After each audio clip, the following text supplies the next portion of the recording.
Hi guys, welcome back to my YouTube channel. Can you imagine a European country that once declared itself the world's first atheist state where religion was banned, mosques and churches were closed, and even prayer was illegal? That country is Albania. And yet today, Albania stands out in Europe as a nation where the majority of population identifies as Muslim. How did this transformation happen? Let's explore Albania's population, religion, history, and some fascinating facts you might not know. Albania is a small country in Southeast Europe located in the Balkans.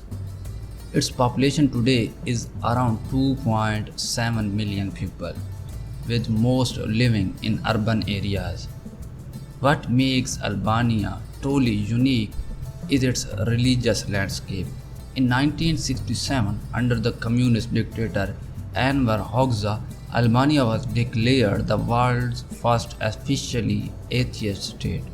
All forms of religious practice were banned, mosques and churches were shut down, and religion was erased from public life. For decades, Albanians lived under a system where secularism was forced by the state. But when communism collapsed in the 1990s, people began to return to their faiths. Slowly, Islam and Christianity re-emerged in the society. But by then, secularism and tolerance had become deeply rooted in Albanian culture. Today, according to the 2023 census, around 46% identify as Muslim. About 8% are Catholic and 7% Eastern Orthodox Christians.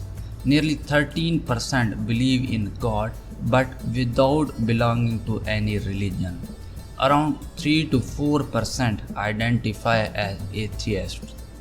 This balance makes Albania both a Muslim majority country and strongly secular state, where religion is seen as a personal matter and peaceful coexistence is the norm. There are some surprising facts about Albania that many people don't know. During World War II, Albania was the only European country where the Jewish population actually increased. Muslim families risked their lives to shelter Jews, protecting them from Nazi persecution. Albania is the spiritual center of the Bektashi order, a unique Sufi tradition that shapes much of its religious identity. Despite being a Muslim majority country, Albania celebrates both Christian and Islamic holidays as national holidays, reflecting its culture of inclusiveness. The Albanian diaspora is massive. Millions of Albanians live abroad, especially in Italy, Germany, and the United States. So, Albania's story is extraordinary. From being declared an atheist state under communism to becoming Europe's Muslim majority country, Albania shows how faith, secularism, and tolerance can coexist. Please like this video and subscribe my channel. Thank you.